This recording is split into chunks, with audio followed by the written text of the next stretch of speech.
सुबह की पहली किरण जब कोलाबा फ्लैट में आई तो रोहन पहले से जाग रहा था। वो बालकनी पर खड़ा था और समुद्र की तरफ देख रहा था। ठंडी हवा उसके चेहरे को सहला रही थी और दूर कहीं मछुआरों की नावें तैर रही थीं। समुद्र की लहरें किनारे से टकरा रही थीं। एक शांत मगर लगातार आवाज। रोहन की आंखें खुली थीं मगर वो कुछ और ही सोच रहा था। वो कोर्ट के दिन के बारे में सोच रहा था, उस पल के बारे में जब वो देवराज के सामने खड़ा होगा। उसने पीछे मुड़कर देखा। प्रिया दरवाजे पर खड़ी थी। उसने हल्का हरा सूट पहना था और उसके बाल अभी भी गीले थे, मानो अभी अभी नहा कर आई हो। उसके चेहरे पर एक अजीब सी शांति थी, मानो उसने कुछ तय कर लिया हो। तू जल्दी उठ गया। रोहन मुस्कुराया। नींद नहीं आई, बहुत कुछ सोच रहा था। कोर्ट के बारे में, अपने पिता के बारे में और तुम दोनों के बारे में। प्रिया उसके पास आकर खड़ी हो गई। उसने बालकनी की रेलिंग पकड़ी और आसमान की तरफ देखा। आकाश में बादल तैर रहे थे, कुछ सफेद कुछ भूरे। आज का दिन कैसा होगा रोहन? अच्छा होगा। हर दिन कोर्ट के करीब लाता है, हर दिन मुझे अपने पिता के करीब लाता है। प्रिया ने उसे देखा।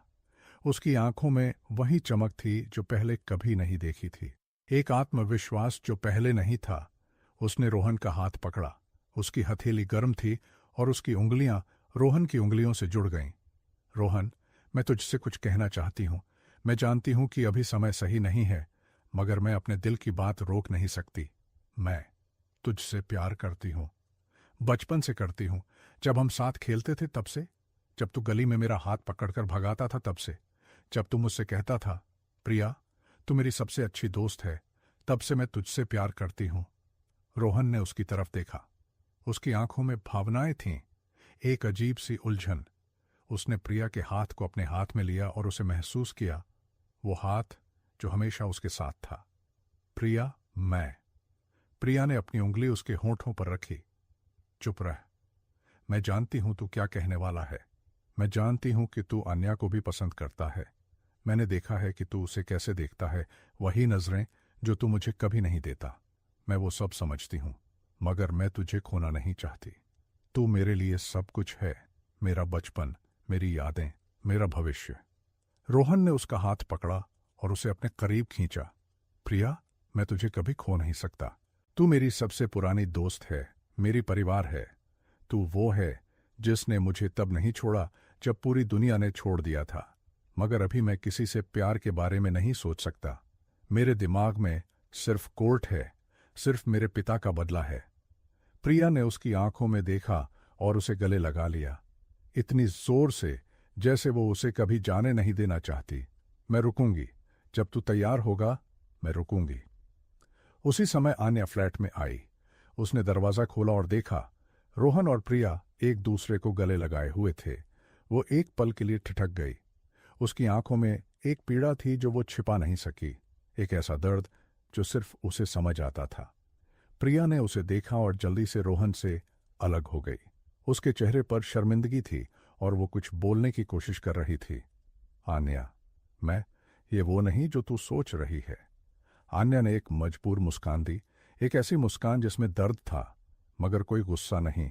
सब ठीक है प्रिया, तुम दोनों को वक्त चाहिए, मैं समझती हूं। लेकिन उसकी आवाज में एक दर्द था जो वो छिपा नहीं सकी। वो जल्दी से किचन में चली गई और पानी पीने लगी।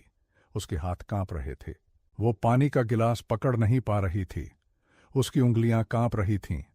रोहन उसके पीछे गया। आन्या, उसकी आवाज में एक कोमलता थी। आन्या ने पीछे मुड़कर उसे देखा। उसकी आंखों से आंसू बह रहे थे, वो आंसू जो वो अब और नहीं रोक सकती थी। मैं जानती हूं रोहन, मैं जानती हूं कि प्रिया तुझसे प्यार करती है। मैंने उसकी आंखों में देखा है, वही चमक जो मेरी आंखों में होती है जब मैं तुझे देखती हूं। मगर तू बता, मैं कहाँ खड़ी हूं? तेरी जिंदगी में मेरी क्या जगह है? मैंने तुझे तब अपनाया जब तू आर्यन वर्मा था, और मैं तुझे तब भी अपनाऊंगी जब तू रोहन है। मगर मुझे जानना है, क्या मेरे लिए तेरे दिल में कोई जगह है? रोहन ने उसके हाथों को पकड़ लिया। उसकी हथेलियां गीली थीं। आन्या, तूने मुझे तब समझा जब किसी ने नहीं समझा। तूने मेरी फर्जी पहचान के बावजूद मेरा साथ नहीं छोड़ा। तूने मुझ पर विश्वास किया जब मैं खुद पर विश्वास नहीं करता था। तू मेरे लिए बहुत मायने रखती है, मैं झूठ नहीं बोलूंगा। आन्या ने उसकी आंखों में देखा। आंसू अब भी बह रहे थे। मगर तू सच नहीं बता सकता कि तू किसे चुनता है, मुझे या प्रिया को? रोहन ने गहरी सांस ली। उसकी आंखों में एक गहरी उलझन थी। मैं अभी किसी को नहीं चुन सकता। मेरे सामने एक लड़ाई है, अपने पिता की लड़ाई। मैं 20 साल से इस लड़ाई का इंतजार कर रहा हूं। जब वो लड़ाई जीत लूंगा तब मैं इस बारे में सोचूंगा। आन्या ने उसका हाथ छोड़ दिया और एक कदम पीछे हटी। समझ गई। मैं इंतजार करूंगी, मगर याद रखना रोहन, दिल का काम इंतजार से नहीं चलता। दिल तो तब भी धड़कता है जब हम चुप होते हैं। प्रिया किचन के दरवाजे पर खड़ी थी। उसने सब कुछ सुन लिया था। उसके चेहरे पर एक गहरी उदासी थी। वो अंदर गई और आन्या के पास खड़ी हो गई। आन्या, मैं समझ सकती हूं तुझे। तू भी मेरी तरह प्यार करती है, उसी आदमी से। आन्या ने उसे देखा। दोनों की आंखें मिलीं। इस बार दुश्मनी नहीं थी, सिर्फ एक दर्द साझा था, एक एहसास जो दोनों को एक कर रहा था। प्रिया ने आन्या का हाथ पकड़ा। उसके हाथ में एक ताकत थी। हम दोनों उसी आदमी से प्यार करती हैं, मगर अभी हमें उसकी लड़ाई में साथ देना है। एक दूसरे से लड़ने का नहीं, बल्कि एक साथ लड़ने का वक्त है। बाकी सब बाद में।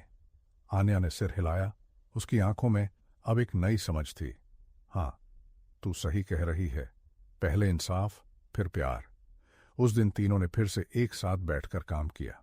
माहौल पहले से शांत था, जैसे एक नई समझदारी आ गई हो। भटनागर ने उन्हें कुछ नई जानकारियां दी, कोर्ट के नियमों के बारे में, गवाहों की लिस्ट के बारे में और पूछताछ के तरीके के बारे में। शाम को जब आन्या घर जाने लगी, रोहन ने उसे रोका।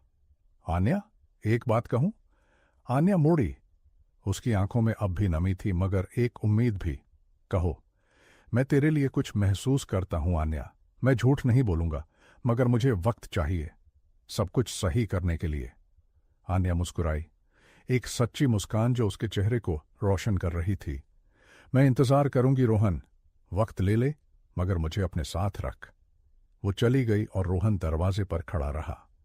उसे एहसास हुआ कि उसकी जिंदगी में अब सिर्फ एक लड़ाई नहीं थी। दो दिल थे जो उसका इंतजार कर रहे थे, और उसे दोनों के बीच एक दिन चुनना होगा। मगर वो दिन आज नहीं था। उसने अपना सिर हिलाया और वापस अंदर चला गया।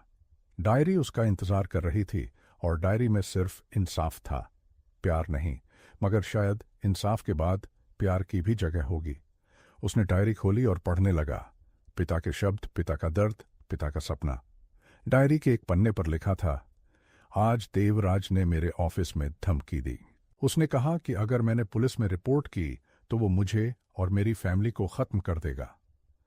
मैंने उसकी आंखों में देखा। उसकी आंखों में कोई इंसानियत नहीं थी, सिर्फ लालच और नफरत थी। रोहन ने डायरी बंद की और गहरी सांस ली। उसकी आंखों में गुस्सा था, मगर साथ ही एक ठंडक भी। वो जानता था कि गुस्से में कोई फायदा नहीं है। उसे शांत रहना होगा, समझदारी से काम लेना होगा। प्रिया कमरे में आई। उसके हाथ में दूध का गिलास था। सोने से पहले दूध पी ले। रोहन ने गिलास लिया और एक घूंट भरा। दूध गुनगुना था और उसे एक अजीब सी तसल्ली मिली। प्रिया उसके पास बैठ गई। उसके चेहरे पर एक शांति थी।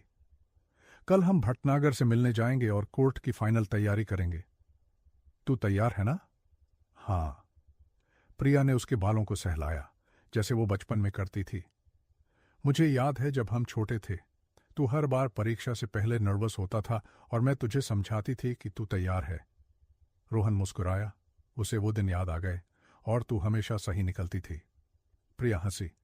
इस बार भी सही निकलूंगी। तू तैयार है रोहन? दिल से, दिमाग से और आत्मा से। रोहन ने उसका हाथ पकड़ा। धन्यवाद प्रिया, हर चीज के लिए, बचपन से लेकर आज तक। प्रिया ने उसकी आंखों में देखा। उसकी आंखों में प्यार था, दोस्ती थी और एक वादा था, हमेशा के लिए। रोहन। रोहन ने दूध का गिलास खत्म किया और बिस्तर पर लेट गया।